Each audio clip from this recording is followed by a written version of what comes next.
We are now going to unveil, I'll let Josh go first on this one, who we think is our midway for the NFL season. Week 9 has just ended. Of course, there's 17 weeks, so do the math if you will. But for this point in the season, it's been a weird NFL year where you could argue not a lot of people have separated from the pack. I think there's definitely candidates in there. I don't know if there's one clearly above the rest right now. We're about to debate it. But Josh, who's your midseason NFL MVP? You could make an argument for a lot of players. Most of them are quarterbacks. But just to change things up, I'm going to go with somebody who's not a quarterback. I'm going to the skill positions. I predicted this guy to win Offensive Player of the Year during our prediction show. And if he were to win MVP somehow, I don't think a lot of people would necessarily disagree with it. From the Detroit Lions, Amon-Ra St. Brown. Because you think about it, Jerry Goff, when he throws that ball, most of the time, where's it going? Amon-Ra. I mean, Well, I don't know about that. I mean, it has been, but they have a lot of weapons. I mean, they use Gibbs in the passing game, Laporta, Wright, Jamison Williams, who just came back from suspension. Yes, Brown is that number one target, but there are games this year where he's had 2 or 3 catches a game. yes, but when he makes those 2 or 3 catches, they're usually in big spots, are they not? And it depends. Sometimes yes, sometimes no. I would not say all the time no. Okay, most of the time. Is that fair? To, Yes. okay. Um, so just because I like to change things up and not go with a quarterback necessarily, I'm going to go with Amon-Ra St. Brown. Well, I think if there is a non-quarterback on the list, I actually think it would be Derrick Henry from Baltimore. And to be honest with you, I think the Lions' offensive line, Jameer Gibbs, Dave Montgomery, I think they are all more valuable than Amon-Ra St. Brown right now. Because I think that Detroit offense goes through their running game. And that's why they're having such success with Jared Goff on play action passes and why Goff has more touchdown passes thrown than incompletions during the last 6 weeks. I, I think I heard this stat correctly, so don't quote me on this, but I think I heard that when Jerry Goff has thrown a pass to Amon-Ra St. Brown, he does not have an incompletion since like week 3, I believe it is. Well, that's probably true. I mean, you could say the same thing almost about Lamar Jackson and Zay Flowers, what they have done. And speaking of number 8, that is my midseason MVP. I just think, outside and really the game against Cleveland, they had a shot to win. The ball it's Bateman in the hands. And really a game they should have won. Jameis throws the ball right to Kyle Hamilton, drops the ball, or that would have been game over. Obviously, the next That play, was Jim Donovan doing that. For yeah, it sure. was. Then rest in peace to the great Jim Donovan. Cedric Tillman, the next play, gets the touchdown.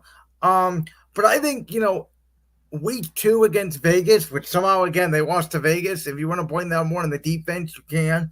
I think that was Lamar's worst game of the year. I thought he played pretty well head to head with Patrick Mahomes week 1. I thought he dominated Josh Allen in week 4 when Josh Allen obviously was the leader of the MVP in that category.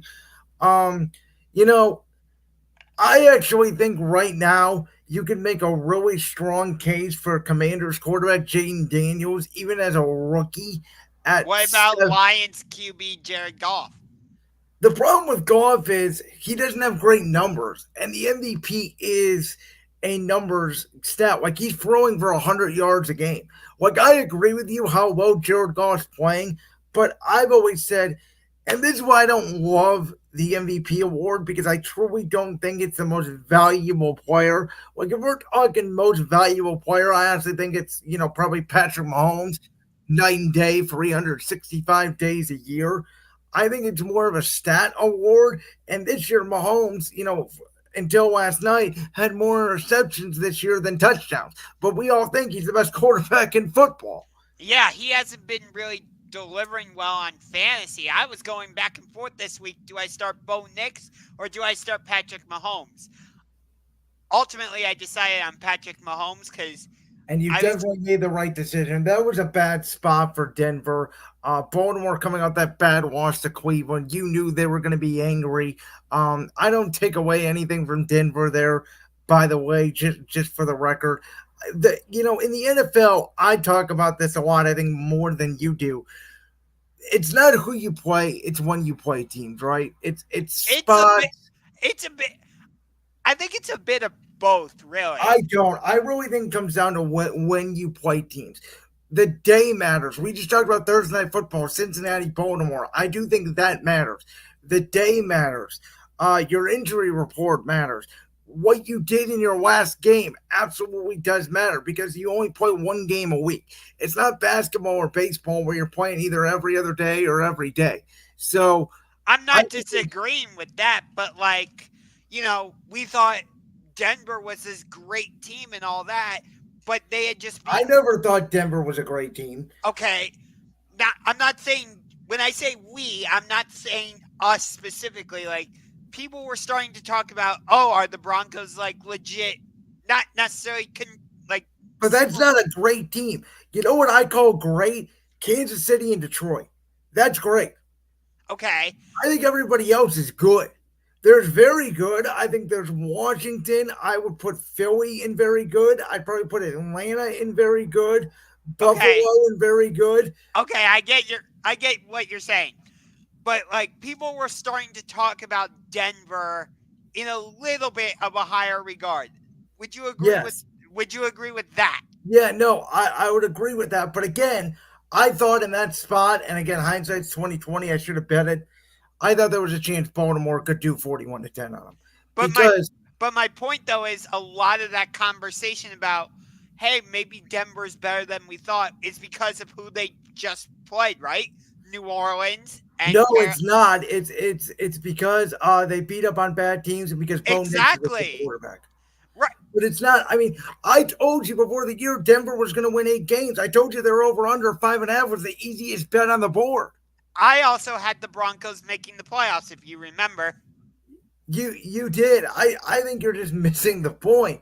That I'm not saying Denver's a bad team. I'm just saying I think Baltimore just showed that they are above a class. I think Lamar Jackson again is probably at this point, unless he has another bad game, he's on his way to winning his third MVP and his second back to back. So The I only thing that I do think will change, can I say this?